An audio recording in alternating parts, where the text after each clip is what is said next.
నేను తెలంగాణ ఆదివాసీ ఎరకల సంఘం రాష్ట్ర అధ్యక్షుడిని. ఈరోజు తెలంగాణ ఆదివాసీ ఎరకల సంఘం ములుగు జిల్లా సమావేశం ఏర్పాటు చేసుకున్నాం.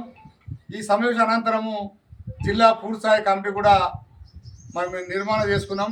మరి జిల్లా అధ్యక్షులుగా కేతిరి భుక్షపతి, జిల్లా ప్రధాన కార్యదర్శిగా పాలకొండ ఎల్లస్వామి, జిల్లా కోశాధికారిగా పాలకుర్తి సురేషు, జిల్లా ఉపాధ్యక్షులుగా మేడ బంగారయ్య, జిల్లా ఉపాధ్యక్షులుగా సార్ల బాబు, సహాయ కార్యదర్శి జంగలపల్లి రాజు, అలానే పల్లకొండ రాష్ట్ర జిల్లా ఉపాధ్యక్షులు పల్లకొండ భాస్కరు, అలా అశోక్ పరమేశు, అలా మహిళా విభాగం నుంచి వెళ్ళి కూరా మన పాలకుర్తి ప్రమిళ, ప్రధాన కార్యదర్శి కూరాకుల సరోజన, ఉపాధ్యక్షులు మరి సారమ్మ పద్మ, అన్ని అంటే మహిళా విభాగము, అలాగనే తెలంగాణ ఆదివాసీ ఎరకల సంఘం భూపాల్ జిల్లా కమిటీ పూర్తిస్థాయి మేము ఏర్పాటు చేసుకోవడం జరిగింది.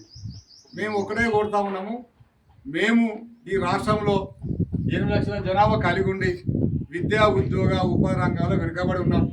రాజకీయ అవకాశం లేక మా తరఫున మాట్లాడే వాళ్ళు అసెంబ్లీలో కానీ శాసనంలో మాట్లాడే వాళ్ళు లేరు.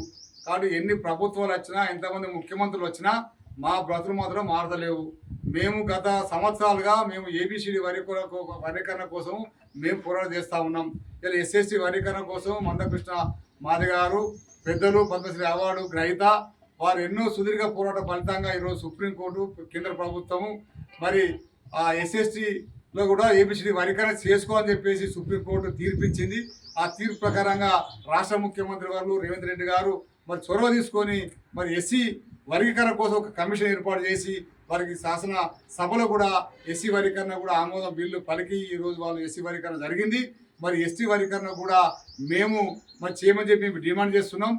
చేసే ముందు ఎస్టీ వర్గీకరణ చేసే ముందు ఫస్ట్ ఎస్టీ కమిషన్ ఏర్పాటు చేసి ఈ తెలంగాణలో ఎరకల కానీ, లంబడ కానీ, కోయ కానీ, గోండు కానీ, చెంచు కానీ, నక్కల కానీ, తోటి కానీ, మన్నెవారు కానీ, పరదాని కానీ ఈ తెగలల్లో ఎవరు ఎంత శాతాన్ని అనుభవిస్తూ ఉన్నారు. విద్యా రంగంలో, ఉద్యోగ రంగంలో, ఆర్థికంగా, సామాజికంగా, రాజకీయంగా ఏ తెగలు ఎంతవరకు అభివృద్ధి చెందిందో అది ఎస్టీ కమిషన్ మీరు ఏర్పాటు చేసి దాన్ని లెక్క తీసిన తర్వాత మీరు ఏబిసిడి వర్గీకరణ చేయని చెప్పేసి నేను ప్రభుత్వానికి విజ్ఞప్తి చేస్తా ఉన్నా. మీరు వెంటనే ప్రభుత్వము ఎస్టీ కమిషన్ అంటే ఏబిసిడి వర్గీకరణ కోసము ఎస్టీ కమిషన్ ఏర్పాటు చేయమని చెప్పి నేను డిమాండ్ చేస్తా ఉన్నా, నేను విజ్ఞప్తి చేస్తా ఉన్నా.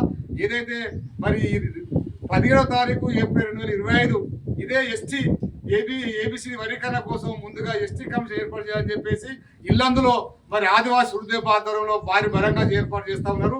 ఆ యొక్క భారీ బహిరంగ సభకు మేము తెలంగాణ వ్యాప్తంగా మరి తెలంగాణ ఆదివాసీ ఎరకల సంఘం రాష్ట్ర కమిటీ తరఫున పూర్తిగా మేము మద్దతు ఇస్తా ఉన్నాం. కాబట్టి ప్రభుత్వం వెంటనే ఆలోచించి మరి ఎస్టీలలో ఏబిసిడి వర్గీకరణ కోసము ప్రత్యేకంగా ఒక ఎస్టీ కమిషన్ ఏర్పాటు చేయమని చెప్పేసి నేను ప్రభుత్వాన్ని డిమాండ్ చేస్తా ఉన్నా, నేను విజ్ఞప్తి చేస్తున్నా. జై ఎరుకల, జై ఎరుకల.